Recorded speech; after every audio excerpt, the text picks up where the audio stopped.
నియోజకవర్గం బుచ్చిరెడ్డిపాలెంలో ఒక ప్రత్యేకతను చూశారు. ఇప్పటివరకు మేము 13 నియోజకవర్గాలలో ముస్లింల ఆత్మీయ సదస్సు నిర్వహించాం. కానీ ఇక్కడ ఆత్మీయ సదస్సుకి అప్పుడుండే ఆత్మీయ సదస్సుకి ప్రస్ఫుటంగా తేడా కనిపిస్తుంది. ఇక్కడ మీరందరూ శ్రీనివాసరెడ్డి గారి మీద అభిమానంతో, దినేష్ రెడ్డి గారి మీద అభిమానంతో, ఒక రోజు పిలుపుతో 1-2 రోజులలో ఇంత పెద్ద ఎత్తున తరలి వచ్చారంటే మీకు శ్రీనివాసరెడ్డి గారికి, అంటే ముస్లింలకి శ్రీనివాసరెడ్డి గారికి ఉన్న అభిమాన బంధం ఇప్పుడు స్పష్టమైన విషయంలో మనం చేస్తున్నాం. కోవూరు నియోజకవర్గంలో దాదాపు 30,000 ఓట్లు మన కోవూరు నియోజకవర్గంలో మైనార్టీల ఓట్లు ఉండడం, ఈరోజు న్యాయ నిర్ణేతలుగా ఒక అవకాశాన్ని మీరు ఆలోచన చేయండి.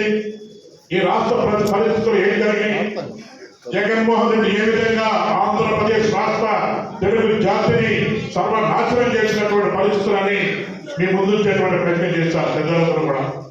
ఈరోజు నేను ఈ సందర్భంగా ఈ సభాముఖంగా మీ అందరికీ విజ్ఞప్తి చేస్తాను. 730 హామీలు ఇచ్చి ఈ రాష్ట్రంలో కేవలం 103 హామీలు అమలు చేసినటువంటి చాతగారి దత్తమ్మ సైకో రౌడీ ముఖ్యమంత్రులు ఉన్నారంటే అది కేవలం జగన్మోహన్ రెడ్డి విషయాన్ని ప్రజలు గమనించాల్సినటువంటి అవసరం.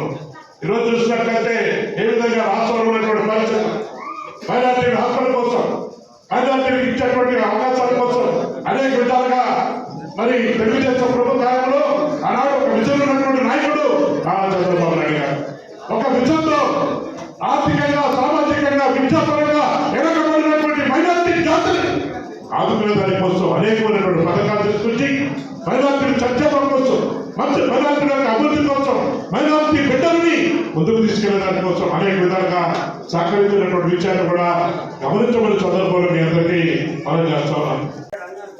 అది కాదు, మనకు కావాల్సింది మన జీవితాలు మెరుగుపడాలి. దాంతో పాటు ఇవన్నీ సంతోషంగా ఇస్తే సంతోషం.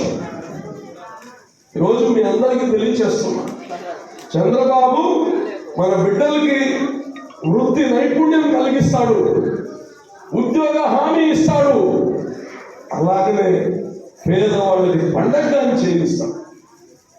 మంచి వ్యక్తిని మనం మర్చిపోదు. మాకే చంద్రబాబు నాయుడు వరకు మాకు జీతాలు ఇట్లా ఇవన్నీ మాట్లాడటానికి, మీకు చంద్రబాబు మాకు జీతాలు ఇవ్వట్లేదు ఇవన్నీ మాట్లాడటానికి. చంద్రబాబు దగ్గర ఉద్యోగస్తులు కాదు మేము, మీకు మేము రిప్రజెంటేటివ్స్. ఈ సామాజిక వర్గానికి మేము మీ బదులు మేము వాళ్ళు నిలబడున్నాం. వాళ్ళు మీకు మధ్యలో ఒక బ్రిడ్జ్గా ఉన్నాం. ఇక్కడ జరిగే సమస్యలు తీర్చడమే మా బాధ్యత. కాబట్టి ఇవన్నీ జరగాలంటే మీరందరూ ఆలోచించుకోవాలి, ఎటువంటి రాజుని మనం ఎన్నుకోవాలని. ఇది తమాషా కాదు ఓటు. ఎవరైనా ముందు ఉంటారంటే క్యూలో గుర్ఖాలు వేసుకొని మన అమ్మాయిలే ఉంటారు ముందు 6 గంటలు గీయడానికి. మన అందరూ ఉంటారు ముస్లిమ్స్. 100 మందికి ఓట్లు ఉంటే ముస్లిమ్స్కి 97-98 మంది పోయి ఓటేస్తారు. ఇది ఎవరికైనా ఓటు హక్కుని అయితే వినియోగించుకుంటాం. దానివల్ల శైతానికి ఓటేస్తున్నామా మంచి ఓటేస్తున్నామా తెలుసుకోలేకపోతున్నాం. అర్థం చేసుకోవాలి. ఇంకా మన అమాయకులేం కాదు, ముస్లిమ్స్ అన్నీ తెలుసు మీకు, అయితే గుర్తు తెచ్చుకోరు అంతే. ఆ రోజు ఎవరు వచ్చి అచ్చే అమ్మ అంటే ఆవు భయ అయ్యి మర్చిపోయారు, ఇది విషయం మర్చిపోయాం.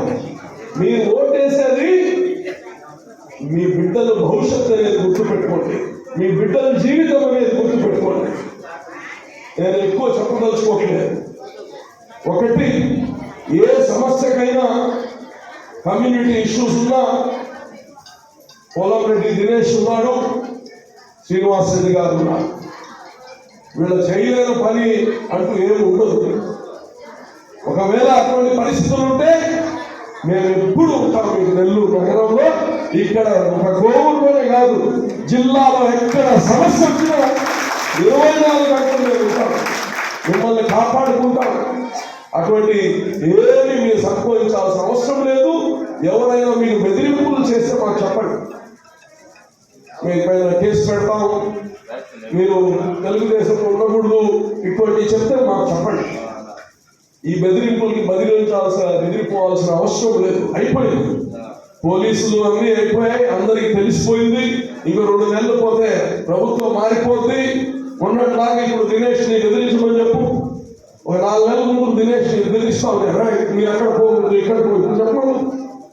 అర్థమైపోయింది, వాళ్ళకి విషయం తెలిసిపోయింది.